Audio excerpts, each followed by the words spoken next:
C'est un processus consultatif qui a consisté en 77 réunions qui sont tenues dans 43 villes de Libye, du sud à la frontière tchadienne, à l'est, en passant par les villes de la montagne du nord-ouest. Tout le monde pouvait participer à ces réunions.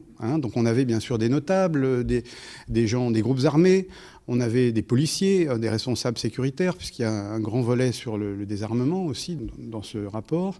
On était mandaté par les Nations Unies. Si vous voulez, on a eu plus de 7000 participants dans des réunions.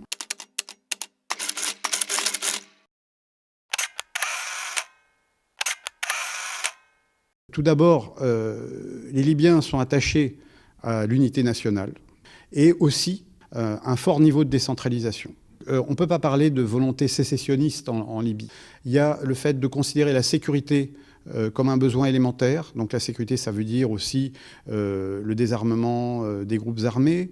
Et la dernière chose, c'est la réconciliation nationale. Toutes les strates de la société libyenne veulent la réconciliation. Donc là, on voit bien que la ligne de fracture de 2011 entre partisans de l'ancien régime qui ont été consultés, on a consulté aussi ce qu'on appelle les kadhafistes. Tous ces gens-là, maintenant, il est admis qu'ils font partie de la nation libyenne et qu'ils ont toute leur place dans la reconstruction, y compris politique. Bon, maintenant, bien sûr qu'on a parlé aux milices. Il y a beaucoup de villes où les seuls groupes, je dirais, qui sont pourvoyeurs de sécurité depuis 7 ans, ce sont justement ces groupes-là, qui maintenant, pour beaucoup, ont intégré ou se sont rattachés au ministère de l'Intérieur. Donc, bien sûr, il y a des choses à faire. Il y a des milices qui doivent être désarmées. Il y a la question de la réintégration de ces jeunes. Et toutes ces questions ont été abordées avec des propositions assez concrètes, finalement. Des incitations à rendre les armes, l'autorisation pour certains de garder les armes légères à condition que ce soit effectivement à la maison et qu'elles aient été enregistrées au préalable. Donc il peut y avoir des mécanismes. Et je dirais qu'aujourd'hui, une grande partie de ces jeunes et de ces groupes armés, je dirais des gens qui ont pris les armes en 2011 ou un peu après pour défendre leur communauté. Il n'y a pas que des milices criminelles ou des milices idéologiques. Il y a un grand nombre de milices qui veulent effectivement se reconvertir et qui veulent un État. Donc il y a une demande d'État. Maintenant, bien sûr, il y a des lignes de fracture.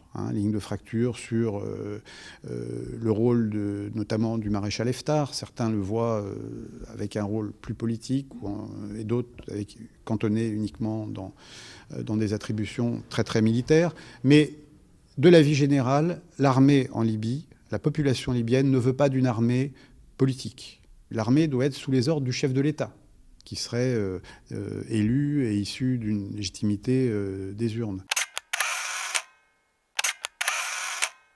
Quelle est la phase suivante? Ça devrait être une grande réunion qui devrait se tenir au début de l'année 2019, une réunion qui aurait vocation, sur la base de la légitimité populaire de ce rapport, de dégager un cadre pour les mois à venir pour arriver aux élections et après.